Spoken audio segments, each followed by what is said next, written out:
Breaking news Rajanna Sircilla జిల్లా వేములవాడ పట్టణంలో రాత్రి గ్రెనైట్ లారీ బీభత్సం సృష్టించింది. పట్టణంలోని మొదటి బైపాస్ లో కరెంటు స్తంభాన్ని ఈ గ్రెనైట్ లారీ వేగంగా వచ్చి ఢీకొట్టింది. ఆ స్తంభం లారీకి వెనుక భాగంలో తగిలి ఉన్నప్పటికీ అదేమీ పట్టించుకోకుండా డ్రైవర్ అలానే ముందుకు వెళ్లసాగాడు. అయితే కరెంటు పోల్ నేలకు తాకడంతో నిప్పురవ్వలు ఎగిసిపడ్డాయి. చివరకు బ్యారికేడ్లను ఢీకొట్టి లారీ ఆగిపోయింది. ఈ ఘటనలో వాహనాలు, షెడ్లు ధ్వంసమయ్యాయి.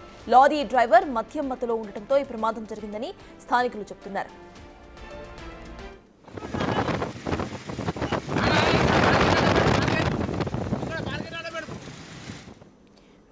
దీనికి సంబంధించిన పూర్తి డీటెయిల్స్ మా ప్రతినిధి శ్రీనివాస్ అందిస్తారు. శ్రీనివాస్, చెప్పండి, అసలు అక్కడ అప్డేట్స్ ఏంటి? అక్కడ డ్రైవర్ మధ్యమత్తులో ఉన్నట్టుగా తెలుస్తోంది.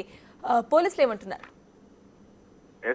నిన్న రాజన్న సిరిసిల్ల జిల్లా వేములవాడ లోపల రాత్రి సమయం లోపల ఒక గ్రానైట్ లారీ పెద్ద బీభత్సం సృష్టించింది అని చెప్పుకోవచ్చు. అయితే వేములవాడ పట్టణం బైపాస్ గుండా వెళ్తున్నటువంటి గ్రానైట్ లారీ ఒక డ్రైవర్ మధ్యమత్తు లోపల ఉన్నాడు.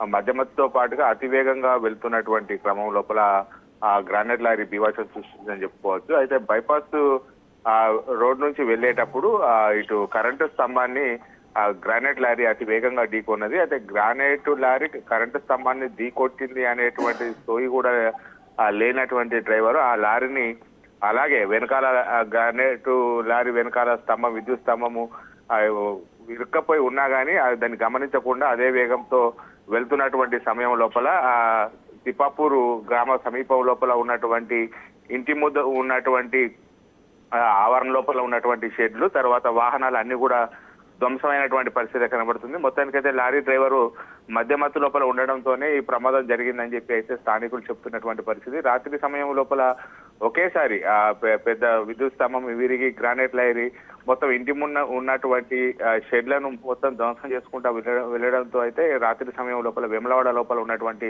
ప్రజలైతే భయాందోళనలతో పరుగులు తీసినటువంటి పరిస్థితి కనబడుతుంది. చివరికి అక్కడ ఉన్నటువంటి స్థానికులు ఆ గ్రానైట్ లారీ ముందుకు వెళ్లి అడ్డుకోనడంతో అయితే పెద్ద ప్రమాదమే తప్పిందని చెప్పుకోవచ్చు. సప్తాజ్.